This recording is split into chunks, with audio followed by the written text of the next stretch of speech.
નમસ્તે મિત્રો, હું કેતન ચાવડા, બ્રિસ્બેન, ઓસ્ટ્રેલિયાથી મારા મિત્ર સાથે આપનું સ્વાગત છે એક નવી KGK શ્રેણીમાં. આજે આપણે ભારતીય રેલવેના ઇતિહાસના એક કહી શકાય કે સુવર્ણ પ્રકરણની વાત કરવા જઈ રહ્યા છીએ. કચ્છ ગુર્જર ક્ષત્રિયો એટલે કે KGK ની પ્રતિષ્ઠા, એમની કુશળતા અને એમની દૃષ્ટિની આ ગાથા છે.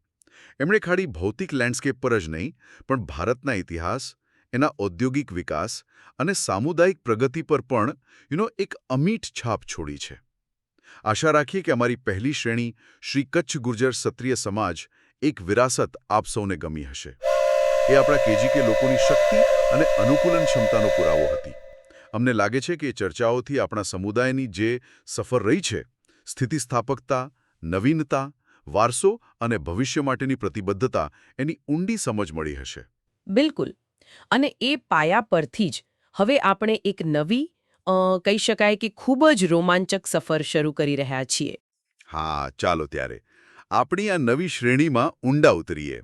નામ છે બ્રિટિશ રેલ સામ્રાજ્ય કી ગૂંજ, કચ્છ ગુર્જર ક્ષત્રિય મિસ્ત્રી રાય બહાદુર ઓર રાય સાહેબ. આખી વાત KGK સમુદાયના 150 વર્ષના રેલવે નિર્માણના વારસા પર છે. જ્યારે પહેલા સ્ટીલના પાટા નહોતા જોડાયા, એ પહેલાંની વાત છે. ભારતીય રેલવેનો પાયો નાખનારા હાથોની વાત. આપણે KGK એટલે કે મિસ્ત્રીઓની વાત કરીશું. એ ખાલી કારીગર નહોતા, પણ કુશળ નિર્માતા, કોન્ટ્રાક્ટર હતા, જેમણે આધુનિક ભારતના રેલવે પરિવહનની એમ કહીએ તો કરોડરજ્જુ બનાવી. કચ્છના રણથી લઈને ઉત્તર પૂર્વના જંગલો સુધી, દક્ષિણના પહાડોમાં એમણે પાટા નાખ્યા, પુલ બાંધ્યા, સ્ટેશનો બનાવ્યા, આખા દેશને જોડ્યો. અને આ વાત ખાલી એન્જિનિયરિંગની નથી કે ખાલી બાંધકામની નથી. આમાં માન્યતા અને પ્રતિષ્ઠાની પણ વાત છે. જે બ્રિટિશ રાજે એમને સન્માન આપ્યા એની વાત છે.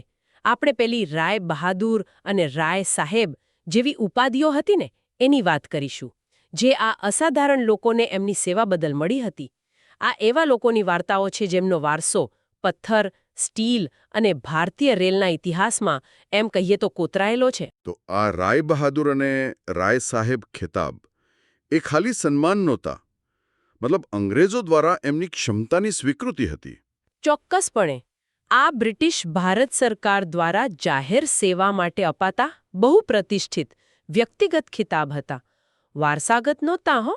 રાય બહાદુર એ રાય સાહેબ કરતાં ઊંચો ખિતાબ ગણાતો. સામાન્ય રીતે જે લાંબી અને ઉત્કૃષ્ટ સેવા હોય ને, જેમ કે વરિષ્ઠ અધિકારીઓ, સફળ કોન્ટ્રાક્ટરો કે પછી પરોપકારીઓ, એમને અપાતો. આપણા KGK મિસ્ત્રીઓને આ ખિતાબ ખાસ કરીને પેલું મુશ્કેલ ભૂપ્રદેશમાં રેલ પુલ અને લાઈનો બનાવવાનું એમનું જે અદ્ભુત કૌશલ્ય હતું ને, એના માટે મળ્યું. અને રાય સાહેબ પણ બહુ આદરણીય ખિતાબ હતો. વફાદાર સેવા કે સ્થાનિક પ્રભાવ માટે અપાતો. ઘણા KGK કોન્ટ્રાક્ટરોને એમના મહત્વના કામ માટે આ સન્માન મળ્યું. આપણે એવા કેટલાક મુખ્ય નામો યાદ કરી શકીએ જેમને આ સન્માન મળ્યું હતું? થોડા નામ જણાવશો? હા, યાદી તો ઘણી લાંબી છે, પણ અમુક મુખ્ય નામો કહું તો રાય બહાદુર જગમાલ રાજા ચૌહાણ, રાય બહાદુર જયરામ વાલજી ચૌહાણ અને રાય બહાદુર દેવરાજ દાયા ચાવડા. રાય સાહેબમાં પણ ઘણા છે, જેમ કે મૂલજી જગમાલ સાવરિયા, વિશ્રામ વાલજી રાઠોડ, કુંવરજી કરસન રાઠોડ, રૂડા લાધા ચાવડા. ઘણા બધા. આ નામો પરથી જ ખ્યાલ આવે કે એમનું યોગદાન કેટલું વ્યાપક હતું અલગ અલગ વિસ્તારોમાં. અને આ સન્માન તો ઘણા દાયકાઓ સુધી મળતા રહ્યા. આપણે એમની આખી યાત્રા જોઈએ ભારતમાં રેલવે નિર્માણની શરૂઆતથી. કેવી રીતે આગળ વધ્યા? શરૂઆત 1850ના દાયકામાં થઈ. રેલવેની શરૂઆત સાથે જ ત્યારે KGK સમુદાયે કુશળ કડિયા તરીકે નાના પુલ, કલવર્ટ, સ્ટેશનના ફાઉન્ડેશન એવું કામ શરૂ કર્યું. પણ એમની ક્ષમતા બહુ ઝડપથી દેખાઈ આવી. 1880 સુધીમાં તો એ લોકો સ્વતંત્ર કોન્ટ્રાક્ટર બની ગયા હતા. અને 1900 આવતા સુધીમાં તો એમની કાર્યક્ષમતા અને ગુણવત્તા માટે એવી પ્રતિષ્ઠા બની ગઈ હતી કે રેલવેના અલગ અલગ ડિવિઝનમાં એમનો લગભગ શું કહેવાય એકાધિકાર જેવો હતો. ખાસ કરીને રાય બહાદુર જગમાલ રાજા ચૌહાણ જેવા અગ્રણીઓ હતા એ સમયે. અને 1920નો દાયકો તો સુવર્ણયુગ કહેવાય છે એમના માટે, ખરું ને? બિલકુલ. એ સમયગાળો તો ખરેખર સુવર્ણ હતો. ત્યારે મોટા અને જટિલ પ્રોજેક્ટ્સ હાથ ધરાયા. પેલો કલકત્તાનો ભવ્ય બેલી બ્રિજ, જે હવે વિવેકાનંદ સેતુ તરીકે ઓળખાય છે, એ રાય બહાદુર જગમાલ રાજા ચૌહાણની દેખરેખ હેઠળ બન્યો હતો. ખૂબ જ મોટો પ્રોજેક્ટ હતો એ, અને ઘણા બધા મિસ્ત્રીઓને આ જ સમયમાં રાય બહાદુર અને રાય સાહેબ ખિતાબ મળ્યા.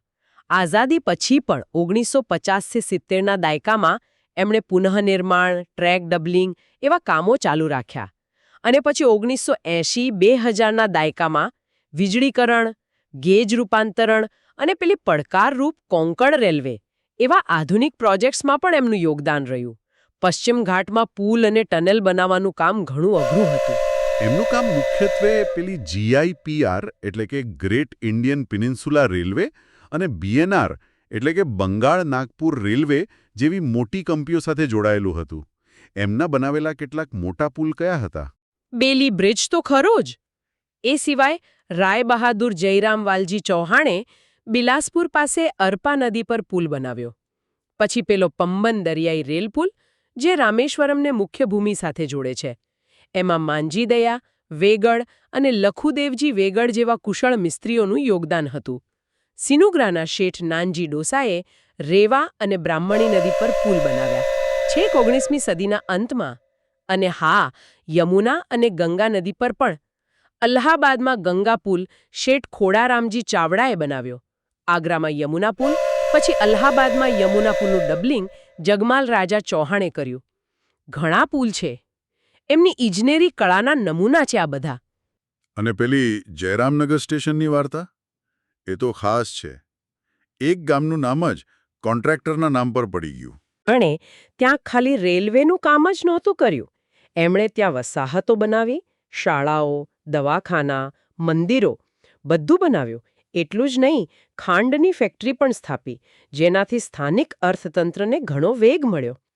એમના આ યોગદાનના સન્માનમાં 1939માં રેલવે અધિકારીઓએ પરઘાટનું નામ બદલીને જયરામનગર કરી દીધું. કદાચ ભારતમાં આ એકમાત્ર એવું સ્ટેશન હશે જેનું નામ એક ઉદ્યોગપતિ કોન્ટ્રાક્ટરના માનમાં રખાયું હોય, અને એ પણ સફેદ માર્બલના બોર્ડ સાથે. તો આ બધા યોગદાનનું મહત્વ શું ગણવું? ખાલી પુલ અને પાટા બાંધવા કરતાં કંઈક વધારે હતું? અરે, ઘણું વધારે. એમની ઇજનેરી કુશળતા તો હતી જ, એમાં કોઈ શક નથી. પણ એમની વિશ્વસનીયતા, સમયસર પ્રોજેક્ટ પૂરા કરવાની એમની જે ક્ષમતા હતી, એના પર બ્રિટિશ એન્જિનિયરોને ખૂબ ભરોસો હતો. એમની પેલી સિન્ડિકેટ પદ્ધતિ હતી ને, જેમાં કુટુંબો અને સમુદાયના લોકો સાથે મળીને કામ કરતા, એનાથી મોટા પ્રોજેક્ટ્સ બહુ અસરકારક રીતે પૂરા થતા. આ નેટવર્કે ખાલી ભૌતિક જોડાણ નથી કર્યું, એણે આર્થિક અને સામાજિક પરિવર્તન પણ આણ્યું. આધુનિક ભારતના પાયા નાખ્યા, એમ કહી શકાય. આજે પણ એ ભારતની પરિવહન વ્યવસ્થાની કરોડરજ્જુ છે. એમની આખી વાર્તા કૌશલ્ય, સમર્પણ અને રાષ્ટ્ર નિર્માણની ભાવનાની છે. તો KGK રાય બહાદુરો અને રાય સાહેબોની આ અકથિત વાર્તાઓ જાણવા માટે અમારી સાથે જોડાયેલા રહેજો. આ કૌશલ્ય, સમર્પણ અને એક રાષ્ટ્ર નિર્માણ કરનાર સમુદાયની અદમ્ય ભાવનાનું પ્રમાણ છે. બ્રિટિશ રેલ સામ્રાજ્ય કી ગૂંજના આપણા આવતા અંકમાં આપણે વ્યક્તિગત રાય બહાદુરો અને રાય સાહેબોના જીવનમાં ઊંડા ઉતરીશું. એમના નોંધપાત્ર કાર્યો, એમની સિદ્ધિઓ, એમની શાહી ઓળખ. ખરેખર શાહી જીવન જીવ્યા હતા એ લોકો, અને કામ પણ શાહી રીતે કર્યું હતું. બ્રિટિશ ભારતના આ શાહી KGK વ્યક્તિત્વ વિશે જાણવા માટે હજી ઘણું બધું છે. શરૂઆત આપણે રાય બહાદુર જગમાલ રાજા ચૌહાણથી કરીશું અને પછી બીજા રાય બહાદુરોની વાત કરીશું. આ ઐતિહાસિક KGK રેલ યાત્રામાં જોડાવા બદલ સૌનો આભાર. જો આ ચર્ચા આપને સ્પર્શી ગઈ હોય તો જરૂરથી એને તમારા KGK, ગુજરાતી અને ભારતીય સમુદાયોમાં શેર કરજો, જેથી આપણી KGK ગૌરવગાથા જીવંત રહે. અમારા આ અનોખા કાર્યક્રમને સબસ્ક્રાઇબ કરો, લાઇક કરો અને અમારા આ વિકસતા શાહી સમુદાયનો ભાગ બનો. આગલી વખતે ફરી મળીશું એક બીજી અકલ્પનીય KGK સુવર્ણગાથા સાથે. જય માતાદી, જય સ્વામિનારાયણ, જય સમાજ, જય હિન્દ.